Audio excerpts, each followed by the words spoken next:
2018లో ఏదైతే ఆర్ఎస్ ప్రవీణ్ కుమార్ గారు 2018లో చైర్మన్ ట్రిబ్గా ఉన్న నోటిఫికేషన్ కాపీ ఇది. 2018 ఏదైతే 2017లో ట్రిబ్ ఫామ్ అయిన తర్వాత 2018లో ఆర్ఎస్ ప్రవీణ్ కుమార్ గారు ఏదైతే ఆ రిక్రూట్మెంట్ బోర్డుకి సంబంధించి చైర్మన్ గా ఉన్నప్పుడు ఇచ్చిన నోటిఫికేషన్ కాపీ.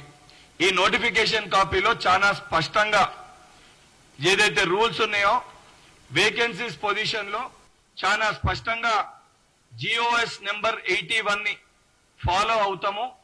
ఆ జిఓఎస్ నెంబర్ 81 లో ఏంటంటే ఏవైతే వేకెన్సీస్ ఉంటాయి అవి నెక్స్ట్ నోటిఫికేషన్ కి క్యారీ ఫార్వర్డ్ అవుతాయని చాలా స్పష్టంగా జిఓఎస్ నెంబర్ 81 లో చాలా క్లియర్ గా పాయింట్ నెంబర్ 9 లో చాలా క్లియర్ గా మెన్షన్ చేసి ఉంది. ఈ జిఓఎస్ నెంబర్ 81 కూడా ఏదైతే 22/2/1997 లో జిఓఎస్ నెంబర్ 81 వచ్చింది.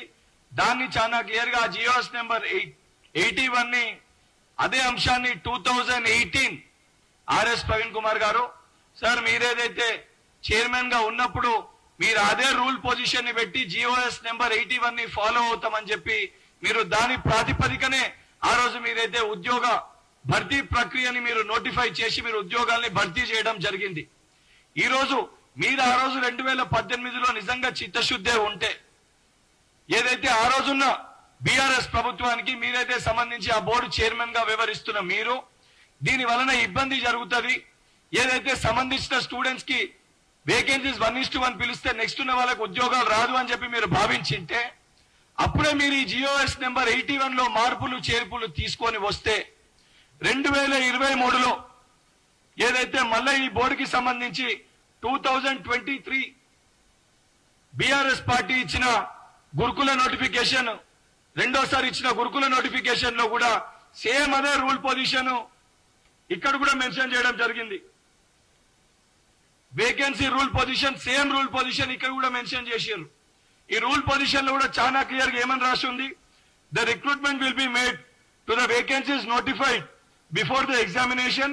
There shall be no waiting list as per GOs number 81 general administration department dated on 22/2/97.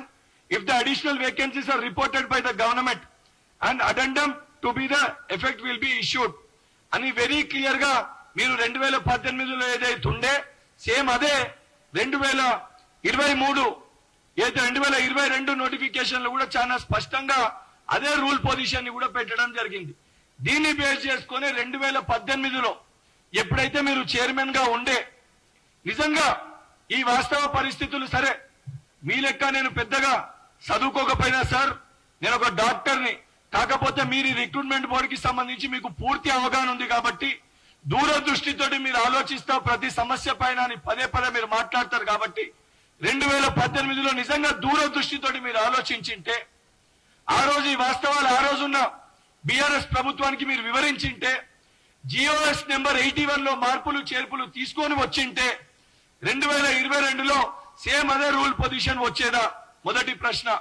ఇంకొకటి బహుశా మీరు మర్చిపోయారేమో, ఈరోజు మీరు బీఆర్ఎస్ పార్టీలనే ఉన్నారు. బీఆర్ఎస్ పార్టీలనే ఈ యొక్క మీరే అన్నారు మేమిచ్చిన నోటిఫికేషన్లు మీరు ఇస్తున్న ఉద్యోగాలు అని. మీరిచ్చిన నోటిఫికేషన్ లోనే ఈ ప్రాబ్లంలు ఉన్నాయి. ఈ రోజు ఈ సమస్యలన్నీ ఉత్పన్నం కానికి కారణము కల్వకుంట్ల చంద్రశేఖరరావు గారు ఆలోచన లేకుండా ఏదైతే సంబంధించి నిపుణుల మాటలు వినకుండా మరి బహుశా 2018లో మీరు చెప్పిండ్రా చెప్పలేదా? మరి మీ మాట కేసీఆర్ గారు విన్నరా వినలేదా? మీరే సమాధానం చెప్పాలి దానికి.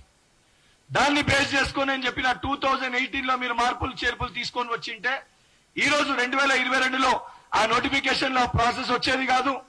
ఏదైతే 2023 నోటిఫికేషన్ లో 2023 నోటిఫికేషన్ లో ప్రాసెస్ వచ్చేది కాదు. ఈ రోజు ఆ సమస్య ఉత్పన్నం అయ్యేది కాదు. అయినా కూడా ఈ సమస్యని పరిష్కరించాలి, ఏ రకంగా పరిష్కరించాలని ఒక ఆలోచనతోటి ముఖ్యమంత్రి గారు సంబంధించిన డిపార్ట్మెంట్ లీగల్ ఒపీనియన్ తీసుకొని ఆ సమస్య పరిష్కారానికై మేము కృషి చేస్తున్నాము. అవన్నిటినీ పక్కన పెట్టి మాకేం సంబంధము మేమేం చేస్తామంటే 100% సార్ నేను సిద్ధంగా ఉన్నాను. ఏదైతే మీరు అన్నట్టు వాస్తవానికి కల్వకుంట్ల చంద్రశేఖరరావు గారిని రమ్మనండి, లేదా వారికి ఆరోగ్యం సహకరించకపోతే వారి యొక్క తనయుడు ఏదైతే షాడో ముఖ్యమంత్రి లెక్క మొన్నటి లెక్క పనిచేశాను చెప్పుకుంటున్నా కల్వకుంట్ల తారక రామారావు గారిని రమ్మనండి. తనతో పాటు వాళ్ళ బావ హరీష్ రావు గారిని కూడా ఎంట పెట్టుకొని రమ్మనండి. కేటీఆర్ గారు, హరీష్ రావు గారు మీరు రండి. మీరు ఎక్కడికి రమ్మంటే అక్కడికి చాలా లెక్కలు తేల్చుకునేది ఉంది.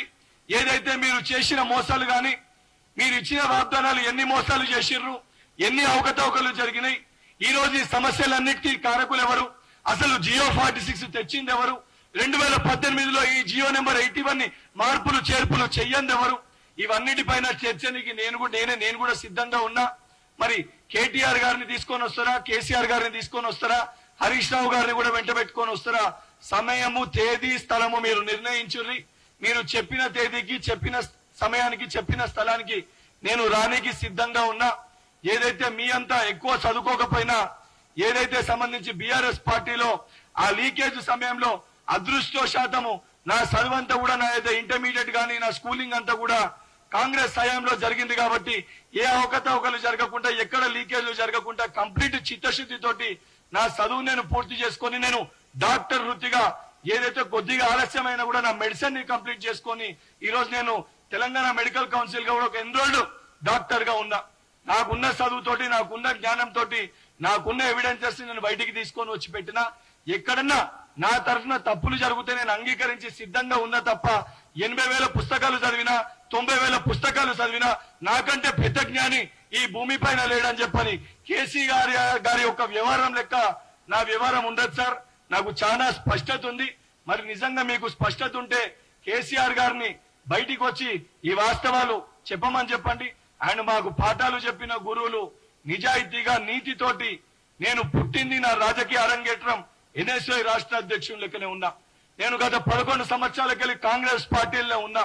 ఏదైతే నా గురువులు నేర్పిరు, ఒక సిద్ధాంతాల పరంగా ఏ పార్టీలో అయితే ఉంటామో, దేంట్లో ఉంటామో ఆఖరి శ్వాస వరకు దాంట్లోనే ఉండాలని చెప్పి నాకు నేర్పారు. నేను సంవత్సరానికి 3 పార్టీలు, ఏదైతే 3 వ్యక్తుల దగ్గరికి పోయే ఒక వ్యక్తిత్వం నాది కాదు.